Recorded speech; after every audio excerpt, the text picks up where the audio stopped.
The 17th century is the richest century in the history of world literature.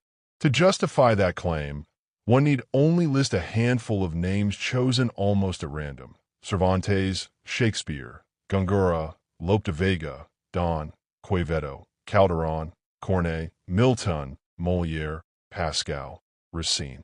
It is an embarrassment of genius, concentrated in barely 100 years. And yet, even in that company, there's a name that belongs, a name that most of the world has never encountered.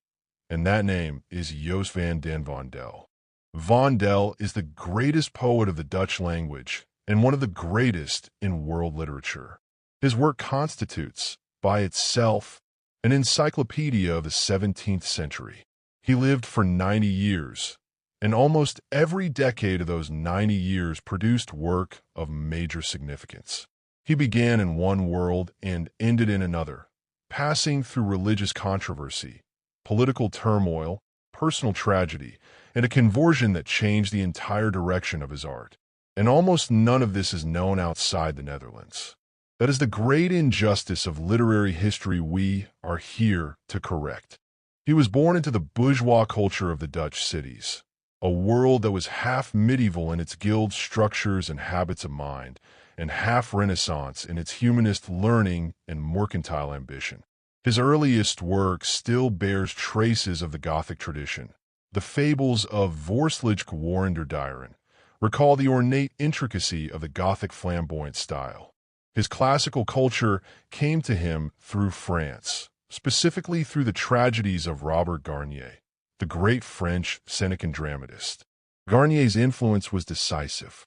Jerusalem Verwoest, his early tragedy on the destruction of Jerusalem, is already a fully formed Senecan work with all the psychological intensity and rhetorical grandeur that the Roman model demanded.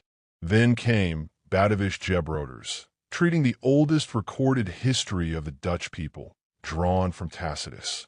Vondel was building, step by step, a literature adequate to the greatness of his nation. Because the Netherlands of Vondel's time was, in every material and cultural sense, a great power. Dutch ships traded across the entire globe. Amsterdam was one of the wealthiest cities in the world. The Beurs, the stock exchange, was the financial center of the known world. And Vondel became, more than any other writer, the poet of that greatness. His odes to the Rhine, to the Beurs of Amsterdam, to the inauguration of the City Hall, to the naval triumph of the Netherlands. These are the greatest monuments in verse to the political and economic glory of the Dutch Golden Age. He gave his nation's power a voice worthy of it. If Rembrandt painted the soul of that society in light and shadow, Vondel gave it words. His humanist friends, scholars of the stature of Gerardus Vossius and Hugo Grotius, transmitted to him the Aristotelian theories of dramatic composition, and the result was a demand for classical regularity that eventually pushed his work in a counter-reformist direction. His greatest plays combine Baroque grandeur of form with a deep spiritual seriousness. The Lewendalers, a pastoral comedy, achieves an unforgettable transfiguration of the Dutch landscape, turning flat polders and river deltas into something mythic and serene. Gisbert van Amstel, his patriotic drama about the fall of medieval Amsterdam, contains some of the most magnificent lyric choruses in any European language, and the poet lavished particular care on the Christmas scenes, the celebration of the Nativity, rendered with the warmth and popular vitality of the medieval mystery plays. The biblical dramas, Joseph in Egyptian and Joseph in Dothan, carry that same quality, the living pulse of a tradition that knows how to make ancient stories feel immediate. And then there is Lucifer, his most celebrated tragedy, the most formally regular of all his works, and one of the most important plays of the 17th century. The subject is the fall of the archangel, the rebellion of pride against divine order, narrated with great dramatic power. Its influence crossed borders and languages. The traces of Vondel are clearly visible in John Milton's Paradise Lost. Two Protestant countries, two Baroque imaginations, two visions of the same catastrophic fall, and the Dutchman got there first. In 1641, Vondel converted from his sectarian Protestantism to Catholicism. It was not a sudden decision. It had been prepared by years of theological controversy, and by a temperament that was always drawn toward the ceremonial and the universal rather than the austere and the national. The conversion had a profound effect on his art. He abandoned, definitively, the pretensions of classical regularity and arrived at what can only be called a national Baroque, dense and rich like the painting of Rembrandt, but somewhat less somber, more bourgeois, and more sumptuous. Among the specifically Catholic works, the tragedy Maria Stuart is the most characteristic, a counter-reformist drama in the fullest sense, treating the execution of the Catholic Queen of Scotland as a martyrdom, a sacrifice at the altar of Protestant political power. His poetry, across its entire range, was what William Wordsworth defined as the ideal. Emotion recollected in tranquility.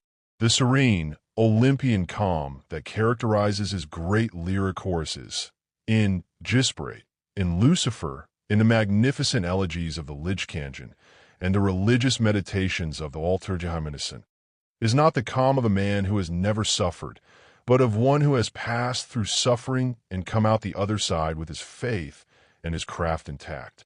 His religious lyrics approach the intensity of dawn. His odes have the civic weight of Pindar. His pastorals have the luminosity of Virgil filtered through a distinctly northern light. He was not, it must be said, a great thinker. The depths that patriotic Dutch critics like to attribute to him are not always borne out by the texts themselves. What he was, without question, was a supreme artist of verse and of language.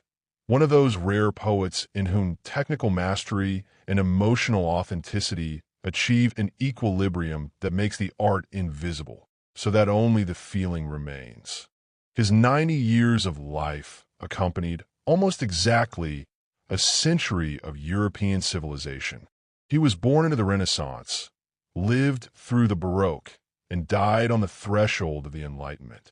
After him, Dutch poetry turned toward France, toward classicism, toward the powdered wigs and Cartesian regularities of the era of Louis XIV, what the Dutch themselves would call, with affectionate irony, the age of periwigs.